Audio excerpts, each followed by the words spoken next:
Bismillahirrahmanirrahim. Assalamualaikum warahmatullahi wabarakatuh. Pada kesempatan kali ini saya akan menjawab pertanyaan PAS mata kuliah usul tafsir. Langsung aja ke pertanyaan yang pertama, yaitu sebutkan serta jabarkan kaidah-kaidah yang berkaitan dengan asbabun nuzul. Sehingga kaidah yang pertama yaitu asbabun nuzul lahu hukmu raf'i. Yang dimaksud dengan kaidah ini yaitu riwayat yang berkenaan dengan asbabun nuzul yang mempunyai hukum hadis marfu'. Artinya bisa dibuat hujah. Kemudian asbabun nuzul dibagi menjadi ada dua redaksi, yaitu sirah dan ghairus sirah. Sharih dan ghairus sharih. Sharih itu jelas dalam perkataan sahabat, kemudian ghairus sharih itu tidak jelas dari perkataan sahabat juga. Kemudian kaidah yang kedua yaitu al-qaulu fil asbabi mauqufun 'ala naqli was sama'i. Maksud dari kaidah ini yaitu sumber pendapat mengenai asbabun nuzul harus berdasarkan riwayat sahabat, karena dan tidak boleh berijtihad, karena mereka melihat langsung proses turunnya wahyu tersebut. Kemudian pertanyaan yang kedua yaitu apa yang dimaksud dengan tafsir Quran dengan pendekatan linguistik, serta sebutkan kaidahnya. Tafsir Quran dengan pendekatan linguistik ini memiliki alasan yang kuat, karena tanpa bahasa atau linguistik, tanpa bahasa Arab,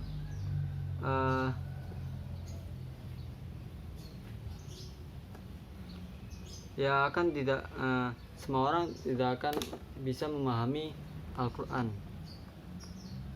Karena menggunakan mutawan kebahasaan untuk menafsirkan Al-Quran bukan berarti selalu memaknai setiap kata dan kalimatnya secara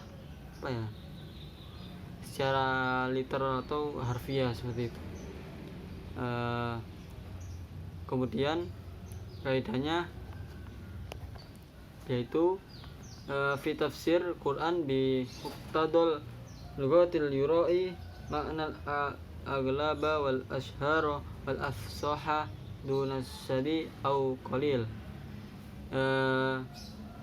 Maksud dari kaidah ini yaitu dalam menafsiri Al-Quran dari sudut kebahasaan harus mengambil makna yang lebih umumnya atau yang paling masyhur dan paling fasih, bukan makna yang syad yang masih tergantung ada syadnya atau yang sedikit penggunaannya itu. Kemudian lanjut ke soal nomor 3 yaitu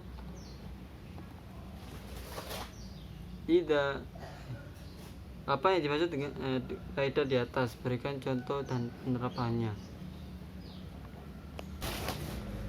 Kaidah ini yaitu idza ratiba syari'ul hukma ala wasfin munasibin fa inna dzalika yadullu ala al-thubutahu bi ajli. Maksud dari kaidah tersebut, bila syari Allah mengungkapkan hukum setelah adanya sifat yang sesuai dengan hukum tersebut, maka hal ini menunjukkan bahwa hukum tersebut ditetapkan karena sifat itu. Contoh penerapan dari kaidah tersebut yaitu di dalam Al-Quran, itu wasariqu wasariqatu faqta'u aydiyahuma jazaa'an bima kasaba nakala minallah wallahu azizun hakim. Dalam ayat ini menunjukkan hukum potong tangan disyariatkan karena perbuatannya, seperti mencuri. Mencuri di sini sebagai ilat hukumannya, ilat hukum. Kemudian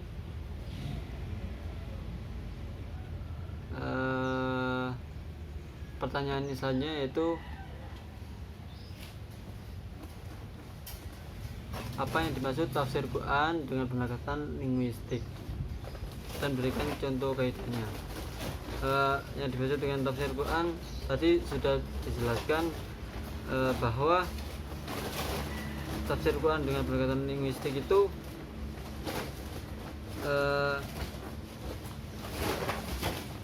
kita menggunakan kebahasaan untuk menafsirkan Al-Quran dari aspek sastranya dan sebagainya tentang kebahasaan yang dipakai dalam menafsirkan Al-Quran yaitu bahasa Arab. Jika tidak menguasai bahasa Arab, ya maka kita akan susah untuk mempelajari tafsir Quran. Kemudian contoh dari kaidah tafsir Quran dengan pendekatan linguistik yaitu contoh penerapan kaidahnya yaitu dari kaidah pertama, fi tafsir Quran bi muqtadal lughatil yura'i makna al-aghlaba wal ashhara wal afsaha duna syadi au qalil. Contoh penerapannya yaitu dalam ayat Al-Quran, la yadukuna fiha barda wala syaraba, dalam surat An-Naba, yang artinya mereka tidak merasakan kesejukan di dalamnya dan tidak pula mendapatkan minum. Sebagian ulama menafsirkan kata bardau dalam ayat tersebut dengan an-naum yang berarti tidur. Makna seperti ini sedikit penggunaan